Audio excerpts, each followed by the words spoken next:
क्योंकि जब भी कोई युद्ध होता है तो किसी न किसी को पैसा तो जरूर बनता है, किसी न किसी की गोली जरूर बिकती है, किसी न किसी का बारूद बिक रहा होता है कि आखिर ये प्रोटेस्ट क्यों हो रहा था। प्रो पैलेस्टाइन प्रोटेस्ट यूएस में पहुंचा कैसे।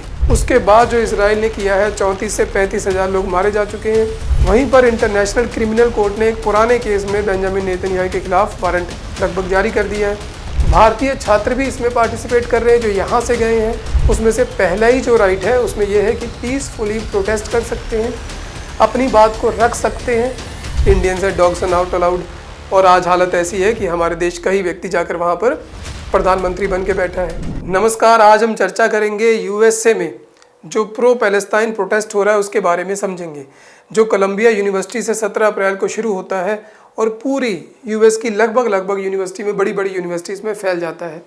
परसों रात को कोलंबिया यूनिवर्सिटी में कुछ स्टूडेंट्स जो पहले से ही कैंपिंग करके बैठे थे, स्टूडेंट भी कह सकते हैं उन्हें, प्रोटेस्टर भी कह सकते हैं आप, वो हैमिल्टन हॉल जो बहुत ही एक फेमस ऐतिहासिक हॉल है, उसके ताले तोड़कर उसके अंदर घुस जाते हैं, बैरिकेडिंग कर लेते हैं, अपने आप को ही एक तरीके से बंधक बना लेते हैं कि अब हम वहीं पर रहेंगे। वहाँ की लॉ एंड ऑर्डर सिचुएशन को बिगड़ता देखकर वहाँ की जो प्रेसिडेंट थी यूनिवर्सिटी की, उसने न्यूयॉर्क पुलिस को कहा कि अब आओ, आप अब संभालो, यहाँ से यूनिवर्सिटी को खाली कराओ। तो कल रात को यूनिवर्सिटी वहाँ पर घुसती है, हमारी रात थी, उनका दिन था, वहाँ पर घुसती है और उसे खाली करा लिया जाता है। और जो न्यूयॉर्क पुलिस है वो 17 मई तक वहीं पर रहेगी। तो ये तो एक खबर थी, लेकिन हमें समझना है इस खबर के पीछे की सच्चाई को कि आखिर ये प्रोटेस्ट क्यों हो रहा था। प्रो पैलेस्टाइन प्रोटेस्ट यूएस में पहुंचा कैसे। जो देश हमेशा से एंटी पैलेस्टाइन रहा है, वहाँ पर इतने स्टूडेंट्स ये प्रोटेस्ट कैसे करने लग गए। क्या पहले से ही यूएस की यूनिवर्सिटी में कोई ऐसे इतिहास रहा है जब स्टूडेंट प्रोटेस्ट करते रहे हैं। कह सकते हैं कि क्या उनके पास ऐसे अधिकार हैं जिनके अंतर्गत वो प्रोटेस्ट कर रहे थे, और उनके प्रोटेस्ट करने में उनकी डिमांड्स क्या हैं, वो चाह क्या रहे हैं यूनिवर्सिटी से, कि केवल युद्ध रोकना चाह रहे हैं या कुछ और भी डिमांड्स हैं, उनको भी देखेंगे। और ये भी देखेंगे जब इतना सब कुछ हो रहा है, जब पूरे विश्व में एक तरफ ये बात चल रही है कि अब युद्ध बहुत हो गया, क्योंकि जो नुकसान होना था हमास के हमले के बाद, जो कि बहुत ही गलत हमला था, बहुत घिनौना हमला था, उसके बाद जो इसराइल ने किया है, 34 से 35 हज़ार लोग मारे जा चुके हैं, अब भी रुकने का नाम नहीं ले रहा। ट्रूस हो चाहे ना हो, बेंजामिन नेतन्याहू का कहना है, चाहे संघर्ष विराम हो या ना हो, मैं तो रफा पे जाके हमला करूंगा, जो कि हमास का आखिरी सैन्य ठिकाना है, उसके बिना मैं रुकने वाला नहीं। वहीं पर इंटरनेशनल क्रिमिनल कोर्ट ने एक पुराने केस में बेंजामिन नेतन्याहू के खिलाफ वारंट लगभग जारी कर दिया है, और अगर वो दोषी पाए जाते हैं तो किसी और देश में जाएंगे तो वो गिरफ्तार भी हो सकते हैं। तो सिचुएशन बहुत गंभीर बनी हुई है। तो आइए देखते हैं जो प्रोटेस्ट है यूएस में वो किन किन यूनिवर्सिटी में फैला है, क्या बहुत सीमित एरिया में है या बहुत सारा फैला हुआ है। तो लगभग अगर देखें तो देश के हर कोने में फैला हुआ है, लेकिन जो गढ़ है वो ईस्टर्न वाला पार्ट ही है। ये वो यूएसए है जो पुराना यूएसए था, जो पहली 13 कॉलोनीज थी जिन्होंने अंग्रेजों के खिलाफ एक तरीके से लड़ाई लड़ी थी और इंडिपेंडेंस हासिल किया था। ये सारा वो एरिया है, और ये यूनिवर्सिटी भी उतनी पुरानी है। Yale university, Columbia university, Washington Indiana, Virginia technical university, Texas university, ये सब बहुत पुरानी है, नाम है, हर जगह फैला हुआ है ये प्रोटेस्ट। यूरोप में भी फैल गया है, ऑस्ट्रेलिया में फैल गया है, कनाडा में फैल गया है, और भारत में भी इक्का दुक्का घटनाएं होती जा रही हैं। तो आइए समझेंगे, क्या इस प्रोटेस्ट में केवल, जैसी कि एलिगेशन लग रही है, केवल अरब लोग हैं या केवल मुस्लिम लोग हैं या इसमें और भी लोग हैं। देखिए, इसमें बहुत सारे लोग पार्टिसिपेट कर रहे हैं। भारतीय छात्र भी इसमें पार्टिसिपेट कर रहे हैं जो यहाँ से गए हैं, जो वहीं पर रह रहे हैं, ये इनकी पहली और दूसरी जनरेशन है। कई सारे स्टूडेंट गिरफ्तार भी किए गए, जैसे इस प्रकार से एक लड़की गिरफ्तार की गई। उसी तरीके से जो इनके पेरेंट्स हैं यहाँ पर, वो परेशान हैं क्योंकि इन्होंने बहुत मेहनत से वहाँ पर स्टूडेंट्स को भेजा है, पैसा लगा के, वीज़ा लगवा के, वहाँ जाकर करियर बनाओ, तरक्की करो, लेकिन वो इस प्रोटेस्ट में शामिल हो गए। तो ऐसी इररेजिस्टेबल कारण क्या है। हो सकता है कि ह्यूमैनिटेरियन क्राइसिस को देखते हुए उनको लग रहा हो कि अब बहुत ज़्यादा हो गया, ये युद्ध कहीं नहीं रुकने वाला है। या ऐसा भी हो सकता है कि वहाँ के इकोनॉमिक हालात ऐसे हों कि उनको लग रहा हो इस युद्ध को रोक दिया जाए। कई सारे कारण हो सकते हैं। तो जो पहला जो अधिकार है इनके पास, 1791 में जब पहली बार पूरी दुनिया में कोई ऐसे राइट्स बनाए गए जिनको फंडामेंटल राइट कहते हैं, मूल अधिकार कहते हैं, तो वो यूएसए में बनाए गए। उसमें से पहला ही जो राइट है उसमें यह है कि पीसफुली प्रोटेस्ट कर सकते हैं, अपनी बात को रख सकते हैं, अपने फुल फ्रीडम ऑफ एक्सप्रेशन है। तो यूएस में ये 1791 से ही मिला हुआ है। लेकिन पुलिस को इसीलिए बुलाना पड़ा क्योंकि सिचुएशन अब लॉ एंड ऑर्डर की खराब होती जा रही थी। तो प्रोटेस्ट का अधिकार है, लेकिन बैलेंस प्रोटेस्ट का अधिकार है। तो ऐसा नहीं है कि ये पहली बार था। जो इनकी अब डिमांड है, उस डिमांड को अगर देखें तो बहुत ही अच्छी डिमांड है, क्योंकि जब भी कोई युद्ध होता है तो किसी न किसी को पैसा तो ज़रूर बनता है, किसी न किसी की गोली ज़रूर बिकती है, किसी न किसी का बारूद बिक रहा होता है, किसी की मशीनें बिक रही हैं, मशीन गन बिक रही है, रॉकेट बिक रहे हैं, फाइटर जेट बिक रहे हैं, किसी का तो बिक ही रहा है, कहीं ना कहीं से तो वो पैसा आ ही रहा है। तो इनका कहना है, जो इनकी डिमांड है वो है BDS, boycott, divestment, sanction against Israel.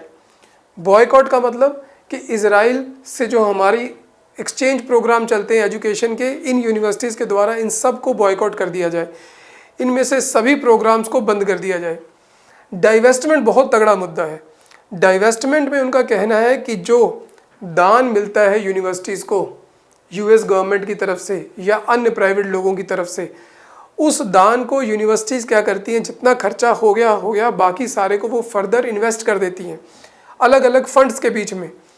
उन फंड्स में यूज़ करती हैं, जो फंड्स आगे क्या करते हैं, उन कंपनियों को पैसा देते हैं जो कंपनियां इजराइल में हथियार सप्लाई कर रही हैं या कोई ऐसा इक्विपमेंट सप्लाई कर रही हैं। इन सब कंपनियों के बारे में भी देखेंगे। तो उनका कहना है कि यूनिवर्सिटीज़ इन सारी कंपनीज़ हैं, इनमें लगाया अपना पैसा खींच लें, और यूनिवर्सिटी का कहना है कि ऐसा नहीं कर सकते, क्राइसिस हो जाएगा। तो उनका कहना है कि इसका मतलब ये कि हम पढ़ रहे हैं तो हम इसलिए पढ़ रहे हैं कि हम जो पैसा हमारे ऊपर लग रहा है या जो हम फीस दे रहे हैं उसको आप उन कंपनियों में लगा रहे हो जो जाकर इजराइल में हथियार बेच रही हैं और वहाँ पर निहत्थे लोगों की हत्या की जा रही है, या जैसे भी आप समझ सकते हैं वो किया जा रहा है। तो इसलिए ये प्रोटेस्ट चल रहा है। सैंक्शन, उनका कहना है कि इजराइल के ऊपर कम्प्लीटली सैंक्शन लगाई जाए, उसे अलग थलग किया जाए, उसे अब पूरे विश्व से अलग थलग कर देना चाहिए, क्योंकि वो एक बहुत आगे बढ़ गया है, क्योंकि वो बात सुनने को तैयार नहीं है। तो ये पहले भी किया था अमेरिका ने, सेम चीज़ ये डाइवेस्टमेंट वाली, ये पहले भी हुई थी तब साउथ अफ्रीका में अपार्थाइड रिजीम होती थी। अपार्थाइड एक कंसेप्ट था जिसमें गोरे काले में भेद किया जाता था कि काले लोग अलग रहेंगे, गोरे लोग अलग रहेंगे। यहाँ पर आप देख सकते हैं ये बीच है सिटी ऑफ डरबन की, यहाँ पर क्लियरली लिखा हुआ है कि यहाँ पर नहाने का केवल अधिकार जो है केवल वाइट रेस के पास है। ये सेम लगभग वैसा ही है, जहाँ पर भी अंग्रेज जाते हैं वो ऐसा ही कुछ करते रहे हैं, भारत में भी ऐसा ही करते रहे, इंडियंस है डॉग्स आर नॉट अलाउड। और आज हालत ऐसी है कि हमारे देश का ही व्यक्ति जाकर वहाँ पर प्रधानमंत्री बन के बैठा है, और स्कॉटलैंड का दूसरा व्यक्ति भी पाकिस्तान का था, उसने भले ही परसों इस्तीफा दे दिया, लेकिन इंडियन ओरिजिन के लोग पहुँच के वहाँ पर प्रधानमंत्री बन रहे हैं, फर्स्ट मिनिस्टर बन रहे हैं। और एक समय था, तो इस वक्त जो प्रोटेस्ट किया गया वो कामयाब रहता है। बहुत सारी यूनिवर्सिटीज़ ने पैसा निकाला वहाँ से, कंपनियों ने निकाला, और तब जाकर धीरे धीरे साउथ अफ्रीका की जो हालात है वो ख़राब होते गए इकोनॉमिकली, और धीरे धीरे वो उस अपार्थाइड रिजीम से बाहर आता है 1994 के आसपास। तो इतिहास बहुत पुराना है इन चीज़ों का यूनिवर्सिटी में। तो जिन 4 कंपनीज़ के ऊपर बहुत ज़्यादा एलिगेशन लगाई जा रही है, जिनको वो पिन पॉइंट कर रहे हैं, वो है सिस्को। सिस्को एक ऐसी कंपनी है जो मॉडर्न टेक्नोलॉजी बनाती है, मॉडर्न इंफ्रास्ट्रक्चर कह सकते हैं, जो कम्युनिकेशन का सारा सेटअप है बहुत अपग्रेडेड टाइप का, वो सारा इजराइल में सप्लाई करती है। उसका जो रूरल एरिया है उसको जो बड़े शहर हैं उनसे कनेक्ट करती है। और इन लोगों का कहना है कि ये उन जगहों पर भी इन्वेस्टमेंट कर रही है कंपनी सिस्को जो पैलेस्तीन के लोगों की जगह है, जिस पर इजराइल ने कब्जा कर रखा है, जैसे कि वेस्ट बैंक हो गया, गोलन हाइट हो गई जो सीरिया की है, वहाँ पर ये पैसा लगा रही है, इसलिए इसमें लगाया हुआ पैसा वापस लिया जाए। वहीं पर जनरल इलेक्ट्रिक बहुत बड़ी कंपनी है, जेट इंजन बनाती है, टरबाइन बनाती है नेवल शिप के लिए, वो सारा कुछ सप्लाई करती है इजराइल को, अन्य देशों को भी करती है पर इजराइल में भी करती है। लॉकहीड मार्टिन विश्व की सबसे बड़ी हथियार बनाने वाली कंपनी, इसका भी नाम आ रहा है। कैटरपिलर, बड़ी बड़ी जो हमारे देश में भी जेसीबी मशीनें हैं, अन्य बड़ी बड़ी मशीनें, बुलडोज़र, सब कुछ जिनको इजराइल यूज़ करता है वो सब इन कंपनियों का जाता है। और इन कंपनियों के ही फंड्स में पैसा लगा हुआ है यूनिवर्सिटीज़ का, और इन्हीं पैसे को यूज़ करके ये वापस वहाँ पर इन्वेस्ट कर रहे हैं इजराइल में। तो घूम रहा है चक्र पैसे का। तो जैसे कि देखें लॉकहीड मार्टिन ये क्या क्या सप्लाई करती है। लॉकहीड मार्टिन ऐसी ऐसी मिसाइल्स को सप्लाई करती है जो इजराइल के अपाचे हेलीकॉप्टर में लगता है और फिर वो जाके गाज़ा पे हमला करता है। जो जनरल इलेक्ट्रिक है उसके बहुत सारे टरबाइन इंजन, बहुत सारी चीज़ें नेवल शिप में लगती हैं, फाइटर जेट में लगते हैं, जिनके बदौलत जाकर वो हमास पर हमला कर रहा है, गाज़ा पे हमला कर रहा है। तो ये सारा पैसा कहाँ से आ रहा है? अमेरिका से आ रहा है एक तरीके से। लॉकहीड मार्टिन ने तो अभी जो नया कंसेप्ट आया आयरन बीम का इजराइल में, कि जो बिल्कुल नज़दीक वाला घेरा रहेगा, जहाँ पर आयरन डोम से नीचे वाला, जहाँ पर केवल लेज़र के द्वारा आते हुए रॉकेट को ख़त्म कर दिया जाएगा, राफेल और लॉकहीड मार्टिन, इन दोनों में समझौता होता है।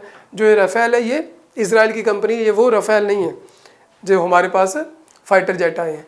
तो इन दोनों के बीच समझौता होता है। तो उनका कहना है कि आप दोनों तो मिले हुए हो, हमें बेवकूफ़ बना रहे हो कि ह्यूमैनिटेरियन क्राइसिस हो रहा है, युद्ध रोक दो, आप कदम नहीं उठाना चाहते, आप डरते हो उनसे क्योंकि आपका पैसा लगा हुआ है।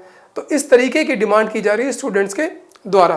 तो ये वो D9 बुलडोज़र है जिसका उपयोग इजराइल करता है जब भी वो लड़ाई करता है। वहाँ पर जैसी जगह खाली होती है सारी जगह को निस्तानाबूद करने के लिए वो इस बुलडोज़र को ले जाता है, जो कैटरपिलर का। और भी बहुत सारे इक्विपमेंट आते होंगे, ये तो एक एग्जाम्पल है। तो इस तरीके से कहानी बहुत उलझी हुई है जो प्रो पैलेस्तीन प्रोटेस्ट USA में हो रहा है। अब उसके ऊपर एक और एलिगेशन लग रही है प्रोटेस्ट के ऊपर कि ये तो ग्लोबल इंतफादा का पार्ट है। इंतफादा एक ऐसी चीज़ है जो अरेबिक वर्ड है जिसका मतलब है अपराइजिंग, विद्रोह, शेकिंग ऑफ, सत्ता रूढ़ को हिला देना, सत्ता को हिला देना। तो उनका कहना है कि ये ग्लोबल इंतफादा है। पहले इंतफादा होता था केवल इजराइल और फ़लस्तीन में। जो पहला इंतफादा होता है वो 1987 से लेकर 1993 तक होता है। दूसरा इंतफादा होता है वो सन 2000 से लेकर 2005 तक होता है। लेकिन अब उनका कहना है कि ये ग्लोबल इंतफादा है। अब वहाँ पर इतनी गुंजाइश नहीं रह गई। ये तो अरब कंट्रीज़ या इस्लामिक लोग ये चाह रहे हैं कि पूरा विश्व उनके प्रोटेस्ट में शामिल हो जाए क्योंकि उनकी पॉपुलेशन बहुत है। ये बात भी सही है, पॉपुलेशन उनकी बहुत ज़्यादा है बजाय कि जितनी ज्यूज़ की है। लेकिन उसके बावजूद भी जिन चीज़ों को हम समझ रहे हैं, जो उनकी डिमांड्स है वो उतनी मुस्लिम रिलेटेड नहीं है। उनकी जो डिमांड है वैसी डिमांड पहले अपार्थीड रिजीम के टाइम पे भी उठाई जा चुकी है जब साउथ अफ्रीका में US का पैसा लगा होता था। तो उनका कहना है कि ये तो इंतफादा है भाई, ये तो विद्रोह कर रहे हैं, एक पूरी दुनिया के खिलाफ इनका विद्रोह है। और उसके उनका कहना है कि लक्षण इसलिए क्योंकि जब उन्होंने हैमिल्टन हॉल को कल कब्जा किया तो उसके ऊपर जो परचम लहरा दिया उस पर लिखा था हिंद हॉल। हिंद हॉल उस लड़की के नाम से लिया गया है, हिंद रजा के नाम से, जो गाज़ा में पिछले साल मारी जाती है, 6 साल की लड़की। तो इन सब बातों से इन चीज़ों को रिलेट करके कहा जा रहा है कि प्रोटेस्ट एक इस्लामिक प्रोटेस्ट है, केवल उस तरह के लोग हैं। लेकिन जैसा कि हमने देखा उसमें इंडियन भी शामिल है, खुद ज्यूज़ भी शामिल है। वो कह रहे हैं कि अब बहुत हो गया है, नेतन्याहू को केवल इतना करना चाहिए कि जो बंधक है उनको छुड़ा लेना चाहिए और यहाँ पर एक बार सीज़ फायर कर देना चाहिए और इसका कोई परमानेंट सोल्यूशन निकालना चाहिए। कब तक ये बार बार पहला इंतफादा, दूसरा इंतफादा, हमास अटैक, गाज़ा पे अटैक, ये चलता रहेगा? जनरेशन बाय जनरेशन ये चल रहा है। उससे होता क्या है, जब ये युद्ध चलता है तो एक एंटीसेमिटिज्म यानी कि जो ज्यूज़ के खिलाफ एक भावना है वो बढ़ती जाती है। अब विदेशों में जो लोग रहते हैं उन्हें पता लगता है कि हमारे खिलाफ क्या भावना हो रही है। इजराइल में रहने वालों को तो लगता है हम बहुत अच्छा कर रहे हैं क्योंकि उनको क्रिटिसाइज़ करने वाला कोई नहीं है। लेकिन जो ज्यूज़ बाहर रहते हैं, क्योंकि वो कम हैं, बाहर रहते हैं, जो दुनिया वहाँ पर है वो सिचुएशन अलग होती है, तो वो उनको क्रिटिसाइज़ करते हैं। उनको लगता है कि फिर कुछ गलत हो रहा है तो फिर वो भी साथ हो जाते हैं। उनकी कॉन्शियस भी होती है कि भाई हाँ ठीक है अब रोक दो वहाँ पर। तो उसमें सभी मिले हुए हैं क्योंकि उनकी डिमांड ही अलग तरीके की है। तो ये तो वो डिमांड थी डाइवेस्टमेंट वाली। लेकिन क्या इससे US की जो सत्ता है उस पर कुछ फ़र्क आ सकता है? नवंबर में वहाँ पर इलेक्शन है, क्या उस पर असर आ सकता है? कल ही जो डेमोक्रेटिक कॉलेज विंग होती है डेमोक्रेटिक पार्टी की, जिससे बिडेन चुने गए, उन्होंने कहा है कि हम इस प्रोटेस्ट के साथ हैं। और अगर US प्रेसिडेंट को समझ में आता है, पार्टी की हाई कमान को समझ में आता है, तो समझ लें अगर ये प्रोटेस्ट ऐसे ही चलता रहेगा और जब तक ये युद्ध नहीं रुकेगा तब तक ये प्रोटेस्ट चलता रहेगा, और जितना ये प्रोटेस्ट चलता रहेगा उतनी ही बिडेन की हार निश्चित होती जा रही है और ट्रंप का जीतना निश्चित होता जा रहा है। तो क्या ये बातें केवल कहने की, क्या ऐसा हो सकता है? ऐसा पहले भी हुआ है US में। 1954 में जब US और वियतनाम के बीच युद्ध छिड़ता है जो 1973 तक चलता रहा, उससे धीरे धीरे लोगों का मोहभंग होने लग गया क्योंकि वहाँ पर US जीत नहीं पा रहा था। US बेसिकली कहीं भी नहीं जीत पाता। US ने जो भी युद्ध लड़े हैं वो वैसे ही लड़े हैं कि बस परेशान किया है लोगों को। चाहे वो अफ़गानिस्तान का युद्ध देख लें, जहाँ से वो चले गए वापस तालिबान आ गई। 2001 से लेकर 2021 तक युद्ध चलता रहा, 20 साल, कुछ हासिल नहीं हुआ। सिचुएशन वहीं की वहीं है। इराक में युद्ध किया, कुछ हासिल नहीं हुआ। मिडल ईस्ट सारा बर्बाद हुआ ही पड़ा है। वियतनाम में युद्ध लड़े, कुछ हासिल नहीं हुआ, आखिर वहाँ से भी वापस जाना पड़ा, मुँह छिपा के वहाँ पर फिर वियतनाम देश बन गया जैसा वो चाहते थे, जैसे वहाँ के लोग चाहते थे। तो US के लोग तब भी परेशान हो गए थे क्योंकि लगभग 300 US सैनिक हर सप्ताह मारे जा रहे थे जब वो युद्ध चल रहा था, अंतिम चरण में था। तो वहाँ पर लोगों ने विद्रोह करना शुरू किया। फिर वो कोलंबिया यूनिवर्सिटी से ही शुरू होता है। कोलंबिया यूनिवर्सिटी वहाँ की JNU हो सकती है जहाँ पर सबसे पहले विद्रोह शुरू होता है, सबसे पहले आवाज़ उठाई जाती है। वो किसी भी एंगल से आप सोच सकते हैं, आप उसके प्रो हैं, उसके विरोध में हैं, लेकिन आवाज़ उठाई जाती है, बात आवाज़ उठाई जाने की हो रही है। तो वहाँ फिर से आवाज़ उठाई जाती है और क्या होता है, वहाँ पर फिर से उसी हैमिल्टन हॉल पे कब्जा किया जाता है। वहाँ से आवाज़ लगाई जाती है कि अब इस युद्ध को रोक दिया जाए। जो लिंडन जॉनसन वहाँ के तब प्रेसिडेंट थे, डेमोक्रेटिक थे वो भी बाय डिफ़ॉल्ट, अब भी डेमोक्रेटिक है। उनको लगता है कि ऐसा कुछ नहीं है, कुछ नहीं होगा, लेकिन लिंडन बी जॉनसन इलेक्शन हार जाते हैं। नया प्रेसिडेंट बनता है डेमोक्रेटिक रिपब्लिकन पार्टी का, रिचर्ड निक्सन। उसके बाद 1973 में जाकर ये युद्ध अंततः ख़त्म होता है, अमेरिका वहाँ से वापस होता है। तो अगर कहें तो ये जो प्रोटेस्ट हो रहा है ये इतना आसान नहीं है, इसके बहुत सारे आयाम हैं। जो उनकी डिमांड्स हैं कुछ हद तक जायज़ है, जो उनके आफ्टर इफेक्ट है, ऐसा कहा जा रहा है कि इकोनॉमिक इफेक्ट तो बहुत कम है। अगर डाइवेस्टमेंट कर भी दी जाती है यूनिवर्सिटी के द्वारा तो बहुत ज़्यादा फर्क नहीं पड़ने वाला, क्योंकि ये बहुत अलग अलग कंपनी उनमें पैसा लगा होता है, अलग अलग फंड मैनेजर है। अब तो बहुत कुछ डिसेंट्रलाइज हो गया है, अपार्थाइड वाला टाइम नहीं है। लेकिन जो असली इम्पैक्ट आने वाला है वो पॉलिटिकली आएगा दोनों तरफ।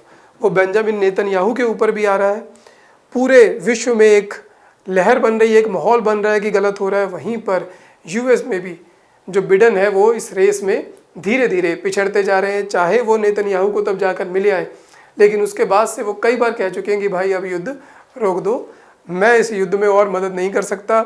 हाँ, बाय पॉलिसी मैटर वो बधे हुए हैं, खुलकर नहीं कर सकते, क्योंकि वो पूरी पॉलिसी शिफ्ट हो जाएगा। उस पॉलिसी शिफ्ट से बचने के लिए वो इस युद्ध को किसी न किसी तरह से रोकना चाह रहे हैं, लेकिन रोक नहीं पा रहे हैं। लेकिन उनकी हालात ख़राब होते जा रहे हैं और धीरे धीरे ट्रंप की जो पकड़ है वो बढ़ती जा रही है। भले ही उनके ऊपर कितने केस चल रहे हैं, कितना फाइन लग जाए, लेकिन अंततः हो सकता है वो जीत जाए। तो ये सारे इफेक्ट इस प्रोटेस्ट से आने वाले हैं। और जहाँ तक बात करें प्रोटेस्ट की, स्टूडेंट के प्रोटेस्ट की, स्टूडेंट हमेशा किसी न किसी बात पे प्रोटेस्ट करते रहे हैं। सबसे पहले अगर कोई इफेक्ट होता है जिसके अंदर वो जोश आता है तो वो स्टूडेंट्स के आगे आता है, क्योंकि उस वक्त उनकी एक मेंटालिटी ऐसी होती, उम्र ऐसी होती जो बहुत जल्दी भावनाओं में बह जाते हैं। जो उस वक्त सोच बनती है, नई नई सोच बनती है और उससे बढ़ते जाते हैं। लेकिन बहुत से ऐसे स्टूडेंट्स भी हैं, जैसा कि इस पोस्टर को देखें, जो उन बातों को कर रहे हैं कि को एग्जिस्ट। बहुत ही अच्छा पोस्टर है, एक तरफ चांद बना हुआ है, बीच में स्टार है, उधर क्रॉस है। तीनों जो ये धर्म है, जिन तीनों में उस तरफ लड़ाई चलती है, हम तो उस लड़ाई से बहुत दूर हैं अभी, कि को एग्जिस्ट हो सकते हैं, हम साथ रह सकते हैं। लेकिन साथ कौन नहीं रहने दे रहा? पॉलिटिकल लीडर्स और इकोनॉमिक पॉलिसीज, जिनकी वजह से पैसा इधर से उधर जा रहा है, उधर युद्ध चल रहा है, इधर यूनिवर्सिटी में आ रहा है, और सब ये घूम रहा है और इससे कोई बाहर नहीं निकलना चाहता। तो इसी के साथ आज के टॉपिक को समाप्त करते हैं। धन्यवाद।